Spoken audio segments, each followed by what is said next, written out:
Hi friends, welcome to our channel Frozen Princess. இன்றைக்கி நம்ம வீடியோவில் சிறுதானியத்தை வச்சு ஒரு ரெசிபி தான் பார்க்க போகிறோம். வாங்க வீடியோக்குள்ளே போகலாம். சிறுதானியம் சோளம் இதுதான் வந்து செஞ்சோளம் அப்படிம்பாங்க. இதில் ஒயிட் சோளமும் இருக்குது. சோளத்தில் வந்து பார்த்திங்கன்னா இரும்புச்சத்து, கால்சியம், கொழுப்புச்சத்து, நார் சத்து, விட்டமின் பி வந்து நிறையாவே இருக்குது. பாஸ்பரஸ், பொட்டாசியம் இது மாதிரி எல்லா சத்துமே இருக்குது. எப்பவும் போல் ரைஸ்லேயே நம்ம இட்லி தோசை சாப்பிடாம இது மாதிரி சிறுதானியத்தை வச்சு எப்படி பிரேக்ஃபாஸ்ட் செய்யலான்னு பார்க்கலாம். இதுதான் வந்து தெனை அரிசி, தெனை பொங்கல், தெனை பாயாசம்லாம் சாப்பிட்ருப்போம். இதை வச்சு நம்ம வந்து இன்றைக்கி தோசையும் பணியாரமும் எப்படி செய்யலான்னு பார்க்கலாம். தினையிலே அதே மாதிரி தான் நிறைய சத்துக்கள் இருக்குது. நான் டிஸ்கிரிப்ஷனில் கொடுக்குறேன், படித்து தெரிஞ்சுக்கோங்க. இதுதான் வந்து சாமை அரிசி. சாமை, வரகு, குதிரைவாளி எல்லாமே கிட்டத்தட்ட ஒரே மாதிரி தான் இருக்கும். இது பாருங்கள், அனீமியா உள்ளவங்களுக்கு சாமை அரிசி சாப்பிட்டா வந்து ரொம்ப நல்லதான். கால்சியம் வந்து நம்ம முட்டை இதெல்லாம் சாப்பிடுவோம் இல்லையா, அதை விட இதில் வந்து நிறையா அதிகமாக இருக்கான் பர்சன்டேஜ். இது எல்லாமே கம்பு, சோளம் இதுதான். பாருங்கள், நான் இன்றைக்கி செஞ்சோளம் தான் எடுத்திருக்கேன். நீங்கள் ஒயிட் கிடைச்சாலும் ஒயிட் எடுத்துக்கோங்க. இது வந்து தெனை நல்லா கழுவி இது ஒரு 3 ஹவர்ஸ் 4 ஹவர்ஸ் நல்லா. இது வந்து சாமரிசி. இப்போ 2 டம்ளர் சோளம் எடுத்திருக்கேன்னா அது வந்து ஒரு டம்ளர் எடுத்திருக்கேன். அப்புறம் உளுந்து கொஞ்சமாக நம்ம தோசைக்கு இட்லிக்கு ஊற வைப்போம்ல, அது மாதிரி ஊற வச்சு எல்லாத்தையும் நான் மிக்சியில் அரைச்சனால தனித்தனியாக அரைச்சிட்டேன். நீங்கள் கிரைண்டராக இருந்தால் ஒன்றா சேர்த்து கூட அரைச்சிக்கலாம். இல்லாட்டி ட்ரை பவுடராக செய்து வச்சு கூட கலக்க சுட்டுக்கலாம். பட் இதுவே நல்லா தான் இருந்தது. ஃப்ரெஷ்ஷாக எல்லா மாவையும் தனித்தனியாக மிக்சியில் போட்டு அரைச்சி உப்பு போட்டு நல்லா கலக்கி வச்சுக்கலாம். கலக்கி ஒரு பாத்திரத்தில் வச்சு ஒரு 3 to 4 ஹவர்ஸ் நல்லா புளிக்கணும். அப்போ தான் வந்து உங்களுக்கு நல்லாயிருக்கும். இப்போ நைட் செய்கிறீங்கன்னா மதியமே நீங்கள் அரைச்சி மூடி வச்சுருங்க.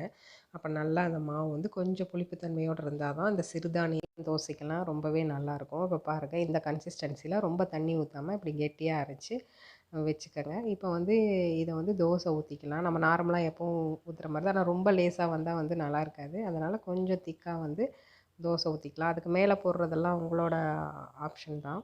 அதில் நான் கொஞ்சமாக வெங்காயம் போட்டுக்கிறேன். இதுக்கு வந்து சட்னி வந்து தேங்காய் சட்னி ரொம்ப சூப்பராக இருக்கும்.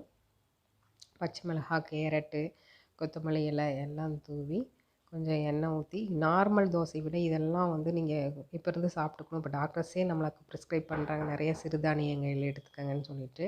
அவ்வளோதான் ஃப்ரெண்ட்ஸ், நம்மளோட சோளம், தினை, வரகு அரிசியே நான் இதில் சேர்க்கல. இந்த சிறுதானிய தோசை ரெடி ஆகிடுச்சு. பாருங்கள் எவ்வளோ கலர்ஃபுல்லாக எம்மியாக இருக்குது. நம்ம முன்னோர்கள்லாம் இதெல்லாம் சாப்பிட்டுட்டு தான் ஆரோக்கியமாக இருந்தாங்க. வாங்க அடுத்த டிஷ் செய்ய போகலாம். அடுத்தது பணியாரம் தான் செய்ய போகிறேன். அதுக்கு நான் ஒரு கடாயில் எண்ணெய் எடுத்துட்டேன். கடலைப்பருப்பு, என்னடா நிறையா கடலைப்பருப்பு போடுறான்னு நினைக்கிறீங்களா? எங்கள் லக்ஷனாக்கு இந்த கடலைப்பருப்பு, உளுந்தம் பருப்பெல்லாம் அந்த பணியாரத்தில் இருந்தால் ரொம்ப பிடிக்கும். அதனால தான் நிறையா போட்டிருக்கேன். கடுகு போட்டுக்கலாம். உங்கள் ஆப்ஷன் தான், நிறையா போட்டுக்கலாம், கொஞ்சமாகவும் போட்டுக்கலாம். ஆனால் அது நல்லா பொரிஞ்சு அந்த பணியாரத்தோடு சாப்பிடும்போது சூப்பராகவே இருக்கும். கருவேப்பிலை கொஞ்சம் போட்டுக்கிட்டேன். காஞ்ச கருவேப்பிலை தான் நான் போட்டிருக்கேன். உங்களுக்கு ஃப்ரெஷ்ஷாக கிடச்சா நீங்கள் ஃப்ரெஷ்ஷாக போட்டுக்கோங்க.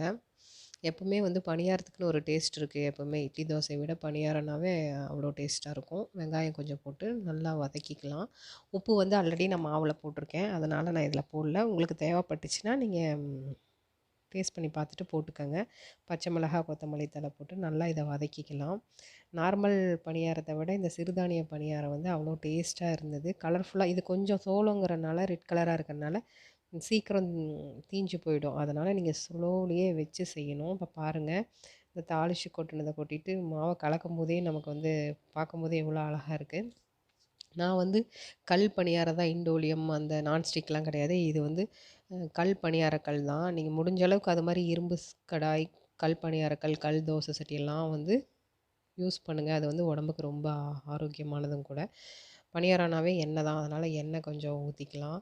ஊற்றிட்டு கொஞ்சம் கொஞ்சமாக அந்த குழியில் சின்ன சின்னதாக வந்து இந்த பணியாரத்தை ஊற்றிக்கலாம். பார்க்கும்போதே இது வந்து ஒரு கலர்ஃபுல்லாக இருக்கும், டேஸ்ட்டாகவும் இருக்கும், நல்லா மொறுமொறுன்னு. சட்னி கூட தேவையில்லை. உங்களுக்கு வேணும்னா தக்காளி சட்னி, தேங்காய் சட்னி ஏதாவது சேர்த்திக்கலாம். நான் எங்கள் லக்ஷெல்லாம் வந்து அப்படியே சாப்பிட்ருவோம். வெங்காயம், மிளகாலாம் போட்டு. நல்லா பாருங்கள், நல்லா வெந்து வந்துருச்சு.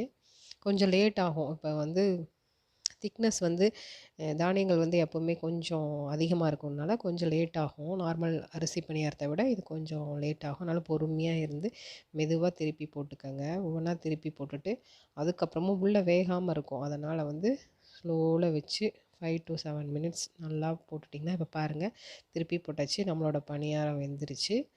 இப்போ பணியாரத்தை எடுத்து சர்வ் பண்ணலாம். அவ்வளோதான். இப்போ பாருங்கள், நம்ம ஆரோக்கியமான சோள தோசையும் சோள பணியாரமும். இதில் வந்து நீங்கள் வரகு சாமைக்கு பதிலாக நம்ம இட்லி மாவு மீந்து போச்சுன்னா கூட அதை கூட போட்டுக்கலாம். அதுவும் டேஸ்ட்டாக தான் இருக்கும்.